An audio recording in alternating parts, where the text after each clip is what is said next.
Fajar baru saja menyibatkan tirainya di atas langit Jawa Timur. Kabut tipis masih bergelayut di persawahan, sementara suara kokok ayam bersahut-sahutan. Di antara gemericik air wudhu para santri, seorang pemuda berwajah teduh tampak khusyuk menunduk. Dialah Haikal, santri yatim piatu yang sejak kecil tinggal di pesantren. Wajahnya pucat, namun sorot matanya menyimpan keteguhan yang jarang dimiliki anak seusianya. Seusai salat subuh berjamaah, para santri bergegas menuju serambi untuk mengaji. Haikal duduk di barisan paling depan, tangannya erat memegang mushaf Al-Quran yang sudah lusuh. Mushaf itu satu-satunya peninggalan almarhum ayahnya, yang wafat saat Haikal berusia 7 tahun. Ibunya menyusul tak lama kemudian karena sakit. Sejak itu, hidup Haikal seakan kehilangan warna, tetapi pesantrenlah yang menjadi rumah sekaligus keluarganya. Suatu ketika, saat para santri riuh dengan canda tawa usai belajar, Haikal lebih memilih duduk sendiri di bawah pohon mangga tua di halaman pesantren. Ia memandangi langit pagi yang mulai terang. "Ya Allah," bisiknya lirih, "aku tidak punya siapa-siapa lagi di dunia ini. Tapi jangan biarkan hatiku kosong. Jadikan aku kuat, bukan untuk diriku, tapi agar aku bisa menolong orang lain." Air matanya menetes tanpa ia sadari, jatuh membasahi mushaf di pangkuannya. Santri lain sering memandang Haikal dengan kagum sekaligus iba. Ia tidak pernah menuntut apapun, meski sering mengenakan baju yang sama berhari-hari. Jika ada makanan lebih, ia mendahulukan teman-temannya. Jika ada pekerjaan berat di sawah pesantren, ia yang pertama turun tangan. Namun di balik kelembutannya, tersimpan keteguhan hati yang membuatnya berbeda. Kiai Hashim, pengasuh pesantren, sering memperhatikan Haikal diam-diam. Ia melihat bagaimana anak yatim itu tekun menghafal, tidak pernah mengeluh, dan selalu menolong. "Anak ini bukan sekadar santri biasa," gumam Kiai suatu malam, "Allah menitipkan cahaya pada dirinya. Kelak, cahaya itu akan diuji." Kata-kata itu hanya tersimpan di hati Kiai, tak pernah terucap. Hari-hari berlalu dengan rutinitas pesantren yang sederhana. Namun di dalam hati Haikal, ada kerinduan yang selalu menggema, rindu pada kedua orang tuanya. Setiap malam, ia bermimpi tentang senyum lembut ibunya dan suara ayahnya yang menuntunnya mengaji. Mimpi itu menjadi bahan bakar semangatnya untuk tetap bertahan. "Kalau aku menyerah," pikirnya, "siapa yang akan melanjutkan doa mereka?" Kadang, rasa sepi begitu menyiksa. Saat melihat santri lain dijemput orang tua ketika liburan, Haikal hanya bisa berdiri di gerbang, menatap kepergian mereka. Ia tersenyum seolah tegar, tetapi ketika kembali ke kamarnya, ia menutup wajah dengan sajadah dan menangis sejadi-jadinya. Hanya Allah dan lantunan ayat suci yang menjadi pelipur lara. Namun di balik sepi itu, langkah sunyi Haikal perlahan mengukir takdir.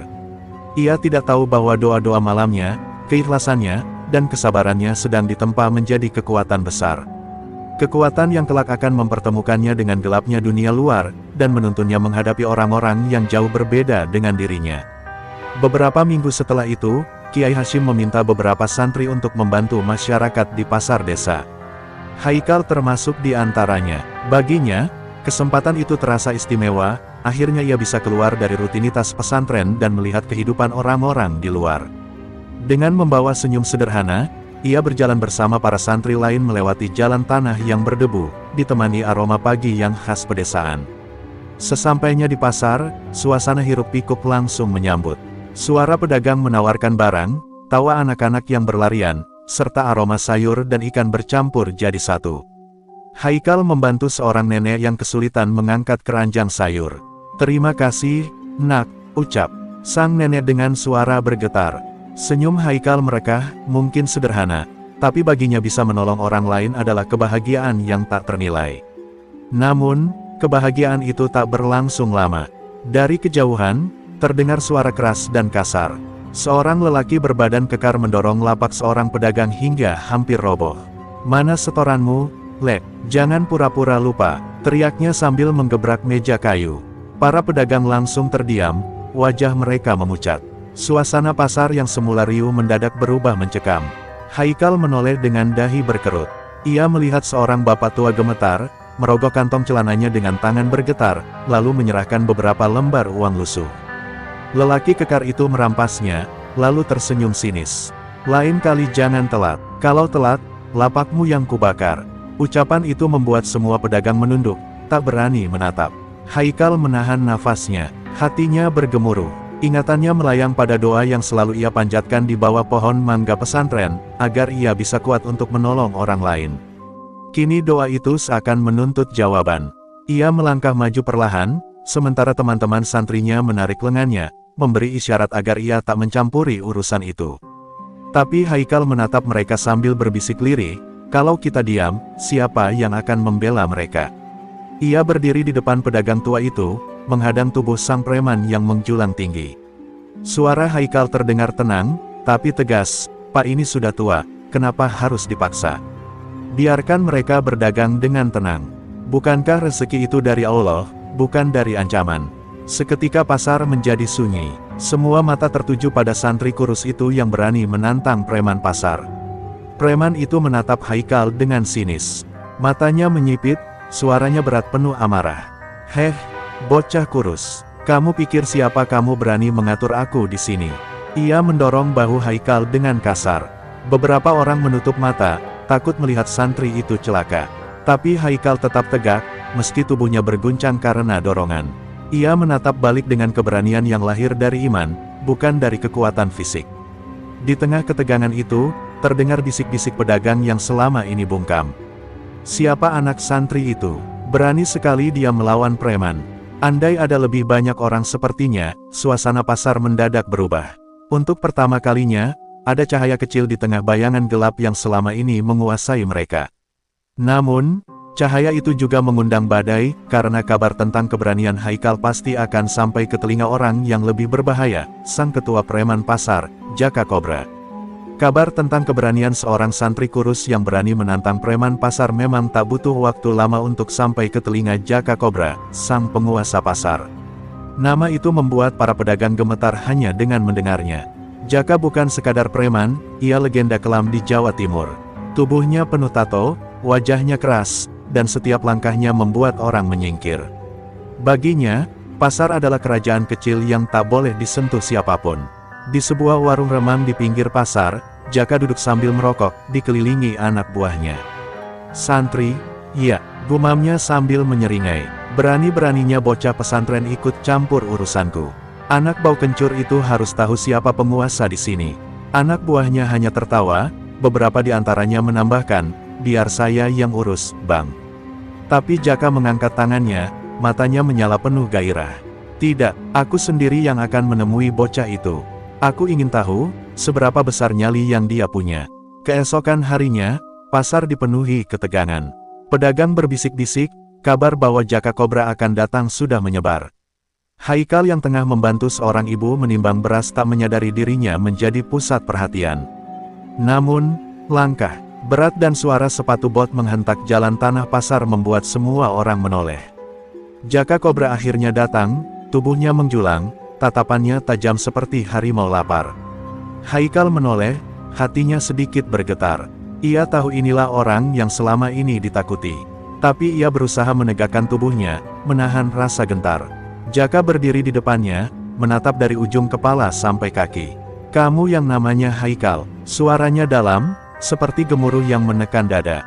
Haikal menunduk sedikit, lalu menatapnya dengan tenang. "Iya, saya Haikal." Orang-orang menahan napas. Tak seorang pun berani bersuara.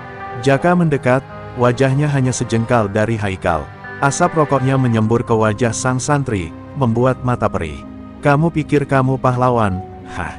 Menghalangi orangku, bikin pasar ini ricuh," katanya penuh ejekan. Haikal tidak bergeming, meski dadanya berdegup cepat. Dengan suara pelan namun tegas, ia menjawab, "Saya hanya tidak ingin orang kecil dizalimi. Kita semua butuh makan, sama seperti Anda." Kata-kata itu membuat Jaka tertawa terbahak-bahak. Tawa yang membuat bulu kuduk merinding.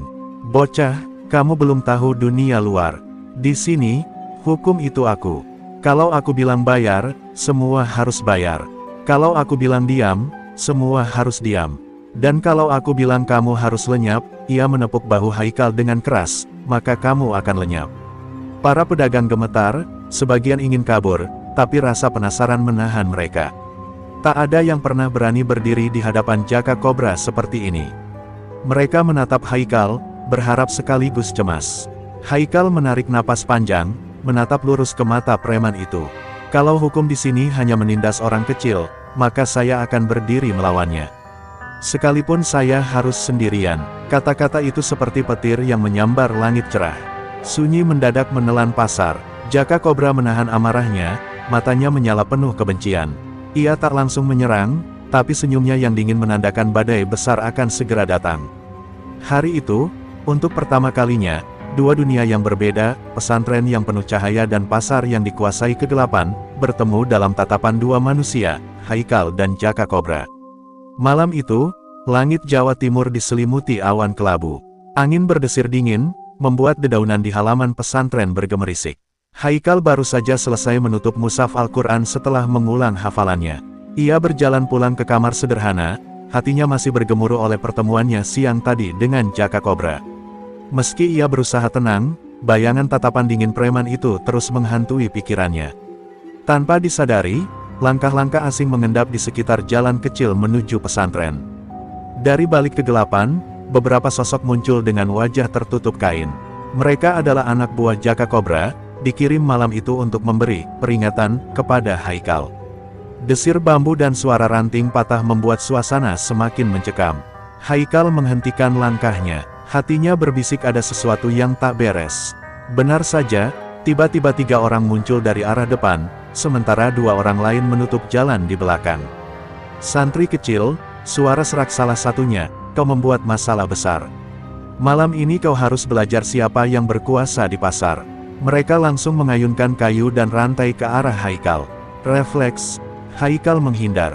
Gerakan silat dasar yang diajarkan di pesantren menolongnya. Ia menangkis, menunduk, dan sesekali menendang balik. Namun, jumlah mereka terlalu banyak.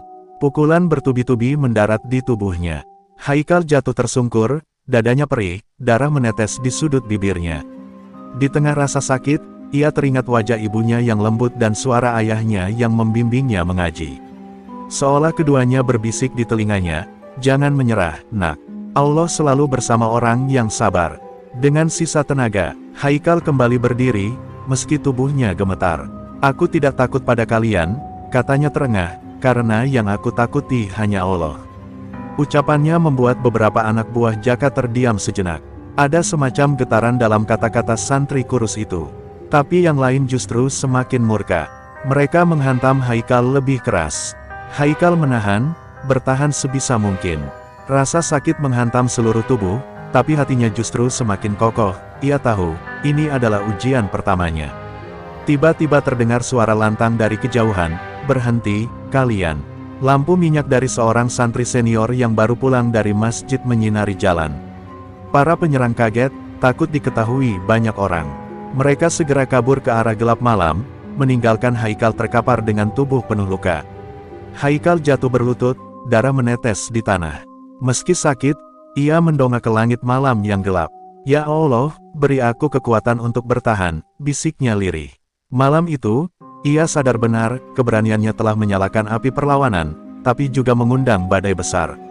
Bayangan Jaka Kobra semakin nyata, dan ini baru permulaan. Pagi itu, suasana pesantren diliputi keheningan yang berbeda. Para santri kaget melihat Haikal kembali dari jalan setapak dengan tubuh penuh lebam dan langkah terseok. Beberapa segera membopongnya, membawanya ke serambi pesantren. Kiai Hashim yang baru saja selesai wirid subuh menatap pemandangan itu dengan mata yang dalam. Beliau tahu, badai yang selama ini ia khawatirkan akhirnya benar-benar tiba. Haikal berbaring di dipan kayu sederhana. Nafasnya terengah, luka-luka menghiasi wajah dan tangannya. Namun sorot matanya masih menyala, seakan api keberanian itu tak padam meski tubuhnya remuk. Kiai Hashim mendekat, mengusap kepala Haikal dengan penuh kasih. Nak, jalan yang kau pilih bukan jalan mudah. Tapi ingatlah, keberanian tanpa akhlak hanya akan menjadi kesombongan. Kau harus belajar menahan diri, dan menunggu waktu yang tepat. Haikal menggigit bibir, menahan tangis dan sakit yang menghimpit. Kiai, saya tidak bisa diam melihat orang kecil dizalimi. Hati saya memberontak. Saya tidak ingin hanya menghafal Quran, saya ingin mengamalkannya dengan menjaga mereka. Suaranya bergetar, tapi tekadnya nyata. Kiai Hashim menatapnya dalam-dalam, seakan ingin membaca isi hati murid yatim piatu itu. Dengan suara lembut, Kiai berkata, Haikal, ilmu agama itu laksana pedang. Kalau dipakai dengan amarah, ia akan melukai dirimu sendiri. Tapi jika dipakai dengan sabar dan niat lurus, ia akan jadi cahaya. Mulai hari ini, kau akan belajar bukan hanya Quran, tapi juga warisan pesantren, silat hikmah. Sebuah ilmu bela diri yang bukan sekadar untuk melawan, tapi untuk menjaga. Malam-malam berikutnya, Haikal ditempa dalam latihan rahasia bersama Kiai Hasyim. Di bawah cahaya bulan, ia belajar mengatur nafas, menyeimbangkan hati, dan mengendalikan gerak. Silat itu berbeda dengan yang ia tahu, gerakannya lembut, seperti doa yang menari. Setiap jurus ini disertai dengan zikir, ujar Kiai, karena kekuatan sejati bukan dari otot, tapi dari hati yang selalu ingat pada Allah. Awalnya tubuh Haikal kaku, luka-lukanya membuat gerakan terasa sakit. Tapi ia tidak menyerah. Setiap kali jatuh, ia bangkit lagi. Keringat bercucuran, pakaian basah, lutut berdarah, semua ia tanggung dengan sabar. Aku tidak sedang berlatih untuk diriku, bisiknya pada diri sendiri, tapi untuk orang-orang yang tidak bisa membela diri. Di sela-sela latihan, Kiai Hasyim sering menatapnya dengan bangga sekaligus khawatir. Nak Haikal, katanya suatu malam, aku bisa mengajarkan jurus, tapi yang menentukan hasil akhirnya adalah hatimu. Jangan pernah mencari kemenangan untuk kemuliaan dirimu, tapi carilah kemenangan untuk menegakkan kebenaran. Itu yang akan membuatmu berbeda dari para preman. Haikal menunduk, menahan air mata. Hatinya terasa bergetar hebat. Ia tahu, jalan yang sedang ia jalani akan semakin berat. Tapi dengan doa Kiai, dengan ilmu yang diwariskan, dan dengan keyakinan yang semakin kokoh, Haikal bersiap menghadapi badai yang lebih besar. Dalam kesunyian malam, di bawah cahaya bulan, lahirlah seorang santri yang bukan hanya penghafal ayat, tapi juga penjaga keadilan. Hari-hari berlalu, dan latihan Haikal bersama Kiai Hasyim semakin berat. Pukulan, tangkisan, dan gerakan jurus demi jurus ia ulangi sampai tubuhnya kelelahan. Namun, dalam keheningan malam itu, ia merasakan sesuatu yang berbeda. Setiap gerakan silat bukan sekadar perlawanan, melainkan doa yang menyatu dengan degup jantungnya. Semakin ia berlatih, semakin kuat pula keyakinan bahwa ilmu ini bukan untuk gagah-gagahan, melainkan untuk menjaga yang lemah. Sementara itu, pasar desa semakin gelap. Kabar tentang keberanian Haikal membuat Jaka Kobra murka. Ia merasa gengsinya diinjak-injak oleh seorang santri kurus. Untuk mengembalikan wibawanya, ia menyuruh anak buahnya menggencarkan pungutan liar. Pedagang yang biasanya menyerahkan uang dengan pasrah kini justru semakin tertekan. Kalau santri itu benar-benar bisa menolong kita, di mana dia sekarang? Bisik seorang pedagang tua, matanya penuh cemas. Haikal mendengar keluhan itu ketika ia kembali ke pasar membantu para pedagang. Hatinya terasa panas. Ia melihat seorang ibu penjual sayur dipaksa membayar lebih banyak dari biasanya, sampai ia menangis memohon. Tangan Haikal mengepal, darah mudanya mendidih. Ia ingin segera turun tangan, tapi teringat pesan Kiai, keberanian tanpa kesabaran hanya akan jadi bencana. Maka ia menahan diri, memilih menghibur si ibu dan berjanji dalam hati, waktunya akan tiba. Namun, api itu semakin membara. Beberapa anak kecil datang kepadanya, bercerita dengan polos bahwa ayah mereka dipukuli karena tidak mampu membayar setoran. Air mata mereka menetes, mengguncang hati Haikal. Malam itu ia salat tahajud lebih lama dari biasanya, menangis di hadapan Allah. Ya Rab, beri aku kekuatan.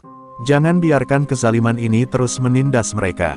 Jika aku memang kau pilih, maka tuntunlah langkahku. Di sisi lain, Jaka Kobra tidak tinggal diam. Ia menganggap nama Haikal sudah terlalu sering disebut-sebut, menjadi ancaman bagi kekuasaannya. Bakar saja lapak orang-orang yang membicarakan si santri itu. Perintahnya dengan garang. Malam itu beberapa lapak terbakar, asap mengepul di langit pasar. Pedagang menangis melihat hasil kerja mereka hangus tak bersisa.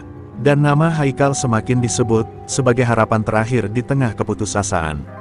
Santri-santri lain di pesantren mulai memperhatikan perubahan pada Haikal. Tubuhnya semakin tegap, sorot matanya tajam, tapi ia tetap rendah hati. Ia tidak pernah membanggakan latihannya, hanya semakin rajin berzikir. Kiai Hasyim melihat itu semua dengan hati bergetar. Api di dalam dirinya sudah menyala, gumam sang Kiai, tapi api itu harus diarahkan agar tak membakar dirinya sendiri. Hari demi hari, Haikal merasa semakin sulit menahan diri. Setiap kali ia mendengar jeritan pedagang atau kabar lapak terbakar, dadanya bergolak. Jurus-jurus yang ia pelajari seakan menuntut untuk digunakan. Namun ia terus berusaha mengingat pesan gurunya, sabar adalah senjata pertama. Di tengah pergolakan batin itu, Haikal menyadari bahwa pertarungannya bukan hanya dengan preman, tapi juga dengan dirinya sendiri. Malam itu, di bawah cahaya bulan yang redup, Haikal berdiri di halaman pesantren. Nafasnya berat, matanya menatap jauh ke arah pasar yang masih berasap akibat kebakaran. Sudah cukup, gumamnya, suaranya lirih namun penuh tekad. Jika Jaka Kobra terus menindas mereka, aku tidak akan lagi berdiam diri. Api yang membara di dalam dirinya kini siap menyala, menantang kegelapan yang selama ini berkuasa. Hari itu, pasar kembali gaduh. Jaka Kobra mengutus belasan anak buahnya untuk mencari Haikal. Mereka tahu, jika santri itu dibiarkan, wibawa Jaka akan runtuh. Siang yang biasanya penuh hiruk-pikuk kini dipenuhi ketegangan. Para pedagang hanya bisa berbisik-bisik, sebagian berharap Haikal tidak datang, sebagian lagi justru menanti keberaniannya. Tapi takdir menuntun lain. Haikal yang datang untuk mengantarkan beras ke seorang pedagang tua justru bertemu dengan rombongan preman. Itu dia, teriak salah satu dari mereka. Tanpa basa-basi, mereka langsung mengepung rantai, kayu, dan pisau kecil berkilat di tangan. Wajah mereka penuh kebencian, seolah siap melumat tubuh Haikal hingga tak bersisa. Haikal mencoba bertahan. Jurus-jurus silat hikmah yang diajarkan Kiai ia terapkan sebaik mungkin. Ia menangkis pukulan, menghindar dari serangan rantai, bahkan sempat menjatuhkan dua orang dengan gerakan cepat. Namun jumlah mereka terlalu banyak. Pukulan bertubi-tubi menghantam, tendangan keras mengenai perutnya, membuat napasnya hampir putus. Darah mengalir dari pelipisnya, tubuhnya terseret di tanah pasar yang kotor. Orang-orang hanya bisa menatap dari jauh. Ada yang ingin menolong, tapi ketakutan menahan langkah. Ya Allah, kasihan anak itu, bisik seorang ibu pedagang sambil memeluk anaknya. Haikal terhuyung, kakinya lemas, namun ia masih berusaha berdiri. Aku tidak boleh jatuh di depan mereka, bisiknya pada diri sendiri, aku harus menunjukkan bahwa kebenaran tidak bisa dikalahkan. Tapi tubuh punya batas. Satu hantaman kayu menghajar punggungnya dengan keras, membuatnya tersungkur. Dunia seakan berputar, pandangannya kabur. Di tanah, Haikal hanya bisa merintih, suaranya hampir hilang. Dalam kelemahan itu, hanya satu hal yang mampu ia lakukan, berdoa. Bibirnya gemetar, tapi dari dalam dadanya mengalun ayat-ayat suci yang ia hafal sejak kecil. Hasbunallahu wa ni'mal wakil, ni'mal maula wa ni'man nasir, bisiknya lirih. Ayat itu seperti menguatkan hatinya, meski tubuhnya hancur. Air mata bercampur darah, menetes di tanah. Dalam doanya, ia melihat bayangan ibunya tersenyum, ayahnya menepuk pundaknya, dan Kiai Hashim menatapnya dengan penuh kebanggaan. Hatinya terasa tenang, meski sekitarnya penuh kekerasan. Melihat Haikal masih sanggup tersenyum di tengah luka, beberapa preman justru gentar. Kenapa bocah ini tidak menyerah? Bisik salah satunya, tapi pemimpin mereka berteriak, hajar terus. Jangan beri dia kesempatan hidup. Dan kembali pukulan bertubi-tubi mendarat, membuat tubuh Haikal hampir tak bergerak lagi. Di ambang pingsan, Haikal menatap langit biru yang mulai memerah senja. Ya Allah, jika ini akhirku, jadikan darahku saksi bahwa aku tidak tinggal diam ketika kebenaran diinjak. Tapi jika engkau masih memberiku hidup, jadikan aku lebih kuat untuk melawan kezaliman. Setelah doa itu, kesadarannya meredup. Tubuhnya terkulai, sementara pasar dipenuhi bisikan takut sekaligus kekaguman. Haikal akhirnya pingsan di tanah pasar, tubuhnya penuh luka, darah menetes di wajahnya yang pucat. Para pedagang hanya bisa memandang dengan hati remuk, tak berdaya. Saat itu juga, sekelompok santri yang dikirim Kiai Hashim datang dan segera membawa Haikal kembali ke pesantren. Suasana menjadi muram, banyak yang berbisik bahwa santri itu mungkin tak akan selamat setelah dianiaya begitu kejam. Malam itu, Kiai Hashim duduk di samping ranjang Haikal yang tak sadarkan diri. Dengan tangan bergetar, beliau mengusap kepala muridnya, membaca doa-doa dan ayat suci. Ya Allah, selamatkanlah anak ini. Jika engkau berkehendak menjadikannya perantara cahaya, jangan biarkan cahayanya pada malam ini, bisik Kiai penuh haru. Air matanya jatuh, membasahi janggutnya yang memutih. Hari-hari berlalu. Dengan ketegangan, Haikal terbaring lemah, Namun setiap malam para santri mendengar suara lirih dari bibirnya, ayat-ayat Quran yang tetap ia lantunkan meski dalam keadaan hampir tak sadarkan diri. Seakan ruhnya menolak padam, seakan jiwanya menggenggam erat cahaya iman yang tak bisa direbut oleh rasa sakit. 3 hari kemudian, keajaiban kecil terjadi. Haikal membuka matanya, pandangannya kabur, tubuhnya lemah, tapi senyum tipis tersungging di bibirnya. "Kiai," suaranya pelan, "saya masih hidup." Kiai Hashim menunduk penuh syukur, tangannya bergetar ketika menggenggam tangan Haikal. "Itu karena Allah belum selesai menuliskan takdirmu, nak. Kau akan bangkit, lebih kuat dari sebelumnya." Sejak hari itu, semangat baru lahir dalam diri Haikal. Luka-luka masih menghiasi tubuhnya, tapi hatinya membara. Setiap malam, setelah pulih sedikit demi sedikit, ia berlatih kembali di halaman pesantren. Tangannya bergetar, kakinya gemetar, tapi ia terus mengulang jurus-jurus silat hikmah. "Aku jatuh karena jumlah mereka banyak," gumamnya, "tapi aku tidak akan membiarkan hatiku kalah." Para santri lain mulai memperhatikan kebangkitan itu. Mereka terinspirasi melihat Haikal yang, meski babak belur, masih mampu tersenyum dan menolong orang lain. Beberapa di antara mereka diam-diam ikut berlatih bersamanya. Pelan tapi pasti, cahaya yang dulu hanya ada pada Haikal mulai menjalar ke santri-santri lain, menumbuhkan keberanian baru di lingkungan pesantren. Namun, di luar pesantren, kabar kebangkitan Haikal juga sampai ke telinga Jaka Kobra. Bukannya gentar, Jaka justru merasa tertantang. "Bocah itu masih hidup, bagus. Itu berarti aku bisa menghancurkannya dengan tanganku sendiri." Senyum dingin menyeringai di wajahnya, menandakan pertarungan yang lebih besar sudah tak bisa dihindari. Haikal tahu, badai belum berlalu. Ia berdiri di halaman pesantren saat fajar, menatap cahaya matahari pertama. Nafasnya panjang, dadanya terasa ringan meski bekas luka masih menyakitkan. "Ya Allah," bisiknya, "jika Engkau beri aku hidup kembali, maka izinkan aku menjadikannya sebagai alat untuk menegakkan kebenaran."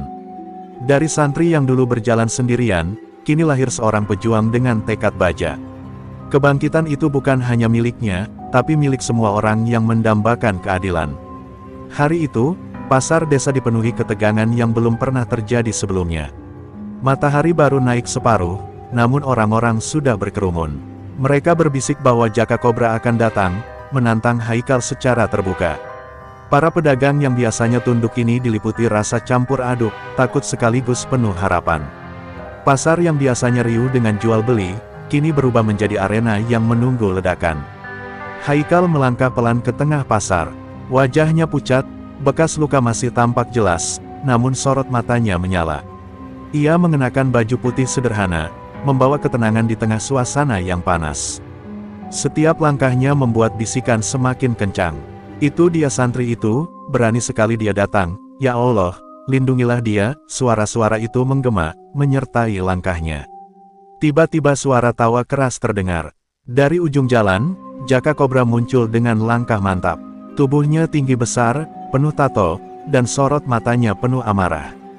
Di belakangnya, belasan anak buah ikut mengawal, tapi Jaka mengangkat tangan. "Mundur, aku ingin hadapi bocah ini sendiri." Suaranya berat, menggetarkan hati siapapun yang mendengar. Haikal berdiri tegak, tak bergeming. Jaka mendekat, wajahnya hanya sejengkal dari Haikal. "Akhirnya kita bertemu lagi, bocah pesantren. Kau pikir doa-doamu bisa melindungimu dari tanganku?" Haikal menatap lurus, suaranya tenang meski dadanya berdegup kencang. "Aku tidak melawan dengan kekuatanku. Aku hanya berusaha menegakkan kebenaran. Jika engkau menindas orang kecil, maka aku akan berdiri di hadapanmu, meski sendirian." Kata-kata itu membuat orang-orang terdiam. Sebagian bahkan menitikkan air mata. Jaka tertawa terbahak-bahak, lalu melayangkan pukulan keras. Haikal menghindar dengan sigap, mengalirkan jurus silat hikmah yang diajarkan Kiai. Gerakannya luwes, seperti angin yang menari.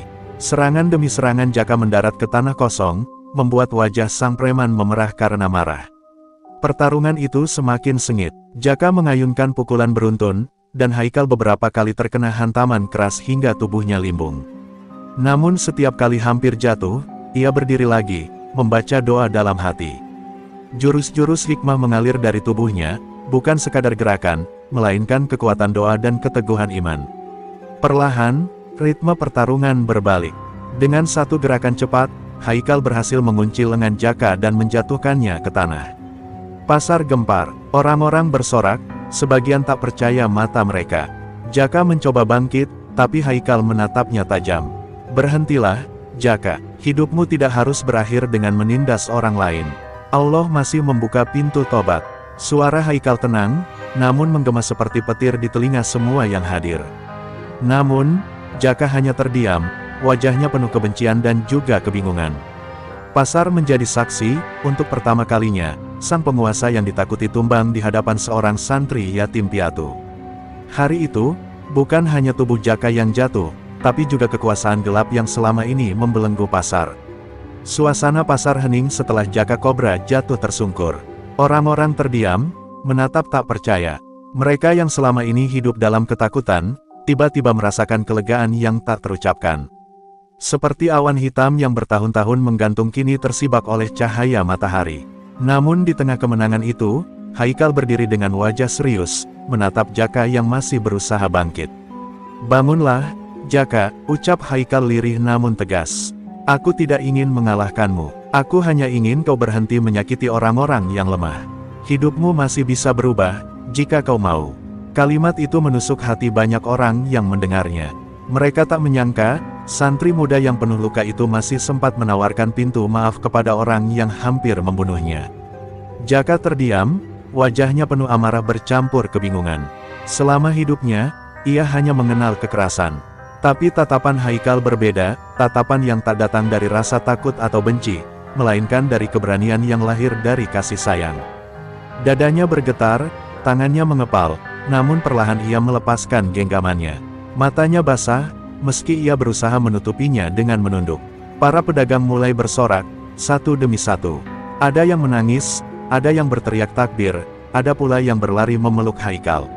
"Allahu Akbar, Allahu Akbar!" Suara itu bergema di seluruh pasar. Haikal yang lelah hanya tersenyum samar, tubuhnya gemetar. Ia tahu kemenangan ini bukan karena kekuatannya, melainkan karena pertolongan Allah yang selalu menyertai doa dan keberanian. Kiai Hashim datang beberapa saat kemudian. Dengan mata berkaca-kaca, ia memeluk Haikal erat. "Nak, engkau bukan hanya menegakkan kebenaran, engkau juga telah mengajarkan pada kita semua arti keberanian dan kesabaran.